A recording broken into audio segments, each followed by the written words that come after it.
Hello out there, YouTube land. This is Morris, man. As always, I thank you guys for coming to my channel. Today I'm going to do another special short video per request from one of my subscribers. And it's basically entitled, well, his comment was, or question was, could you, when you have a moment, talk about the effects box and pedals that you use to get the sounds that I get. So I'm going to do that because it is a pretty good question, and it deserves to be kind of explained, because you don't know what you don't know, and instead of trying to figure it through it, if you got somebody that can just show you up front, it's always a good thing. The subscriber asked me to go into detail about the effects units that I use to get the sounds that I use. And I'm going to say this first. Ever since I was a teenager, me and my childhood buddy who played bass in the majority of my bands, we were always obsessed with trying to sound like the guy on the record. You know, not only play like him, but sound like him. You know, as far as the effects units, the particular guitar, we were trying to actually become those people on the recording. So I've always been kind of, I guess, obsessed with trying to get it right, very close to the authentic recording. So the effects unit that I use is the DOD Fx7. This is a dynamite unit. I was turned on to this unit by my keyboard player maybe about 7-8 years ago. Came to his house for a rehearsal. He pulled this out. And a very generous guy. He said, you know what, take this home and check it out because I think you might like it. So I took it home. It was nice of him to let me borrow it. I took it home. And what I like about it is you don't need the amplifier. You can plug your guitar straight in, put your headphones on, and just go. So that was a big plus because amplifiers are extremely noisy.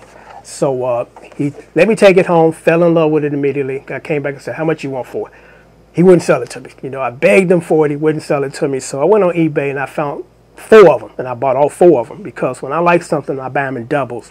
When one dies, I can pick up the other one. So I bought them. And what's really cool about this effects unit is you get all types of sounds. You get distortion, flange, reverb, wah, chorus, you know, name it. You can combine them, then you can store your particular customized sound into it, so when you want to go back to it, it's there.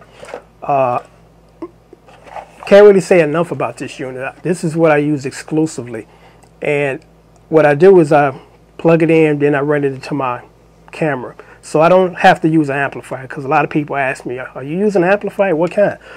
I don't use an amplifier. I've never actually used the amplifier in any of my covers, with the exception of I did a bass cover, I forgot which one it was, and I used it to get a little more extra bottom. But other than that, just strictly this going into my recorder. And what I like about this is it's important to have this when you do those types of covers where it sounds like you're playing with the record as opposed to setting up a camera and just playing live and you get all that white noise. A jam-along feature. This feature here goes, RCA chord goes into the jam-along and then goes straight into your source of music, whether it's your iPod or your computer. So that's another thing I like about this. And if you're looking to do those types of covers like I do, where it sounds like you're playing it with the record as opposed to live and that white noise, you definitely need a jam-along plug-in to do that. Because if you don't have it, you can't do that. So I'm going to kind of briefly go over the types of effects and what they sound like and the purpose of them. And by no means I'm an expert in this. I'm just a guy that plays, and over the years I played different types of effects units and guitars and have an ear as far as trying to closely match them together.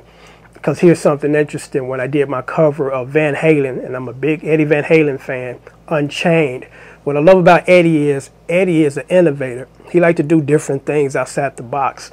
And in that particular song, as I'm listening to it, I can tell what he's using.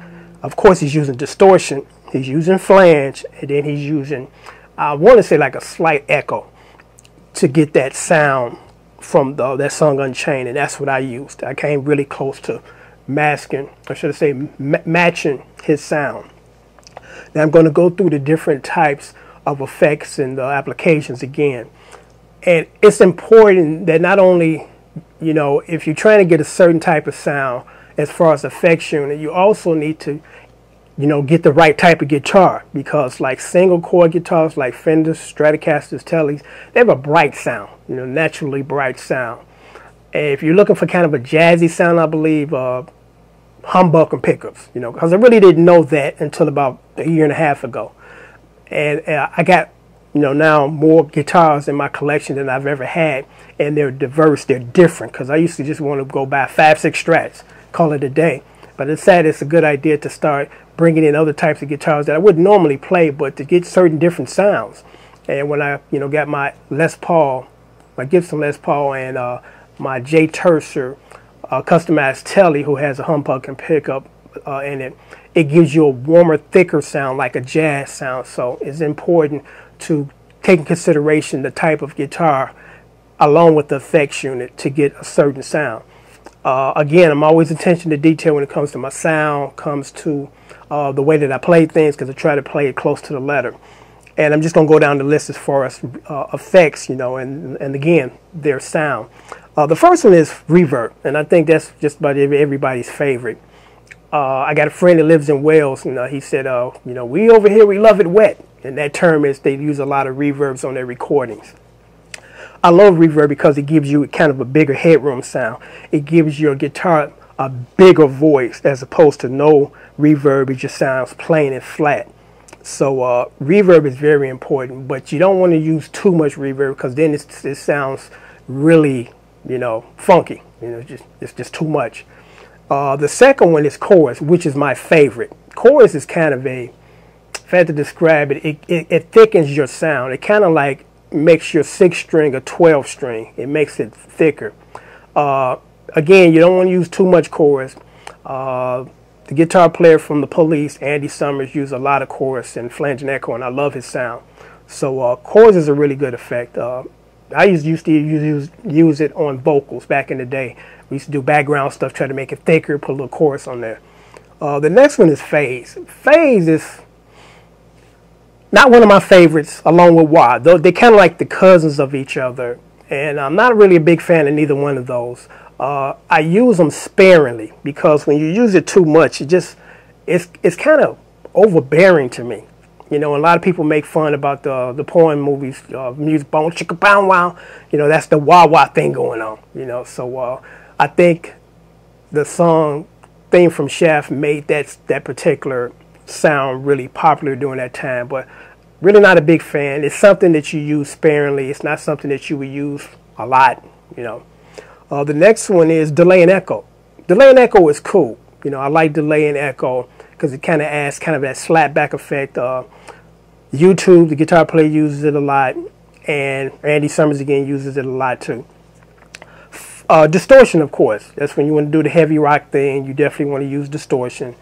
Sometimes there are different types of distortion. There's some that when you hit the power chord, it really rings out and it's real dominant. Then there's it's kind of like, I guess, a grungy type of sound where it doesn't resonate that far out, but it still has that gritty distortion tone to it.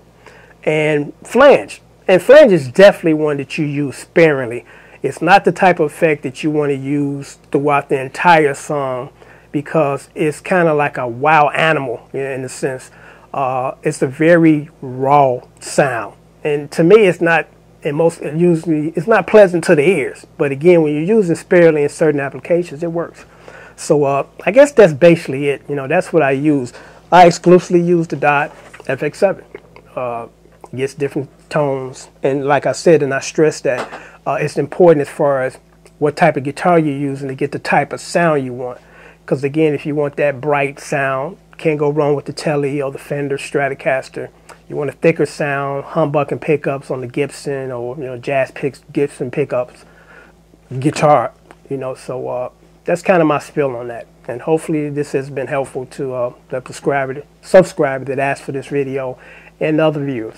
And until next time, take care.